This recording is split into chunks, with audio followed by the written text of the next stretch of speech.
दानधर्म आणि परोपकाराचा आनंद आपल्या जीवनातील कर्मामध्ये दानधर्म आणि परोपकार याला खूप महत्त्व आहे.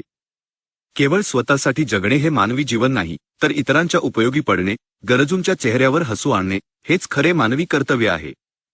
श्री स्वामी समर्थांनी नेहमीच निष्काम सेवेचे महत्त्व पटवून दिले.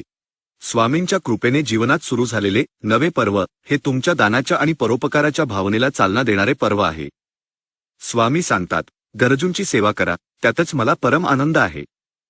नवे पर्व, दानातून मिळणारा परमार्थ. या नव्या पर्वात आपल्याला हे समजून घ्यायचे आहे की तुमच्या संपत्तीतील काही भाग हा केवळ तुमचा नाही, तर तो समाजाचा आहे. दानधर्म केल्याने तुमचे धन कमी होत नाही, उलट स्वामींच्या कृपेने ते अनेक पटीने वाढते. दान म्हणजे समर्पण. दान करणे म्हणजे केवळ पैसा देणे नव्हे, तर तुमच्या वेळेचा, ज्ञानाचा आणि ऊर्जेचा उपयोग दुसऱ्याच्या कल्याणासाठी करणे होय. ही निस्वार्थ सेवा स्वामींच्या चरणी केलेले सर्वोत्तम समर्पण आहे. गरजूंना मदत. ज्याला खऱ्या अर्थाने मदत हवी आहे, अशा व्यक्तीला मदत करा. कोणताही दिखावा किंवा अपेक्षा न ठेवता केलेली ही सेवा तुमच्या जीवनात अखंड समाधान आणि शुभ लाभ घेऊन येते. आनंदाचा अनुभव. जेव्हा तुम्ही एखाद्या गरजूला मदत करता, तेव्हा त्याच्या चेहऱ्यावर जे हसू येते, तो आनंद तुम्हाला जगात कुठेही मिळणार नाही.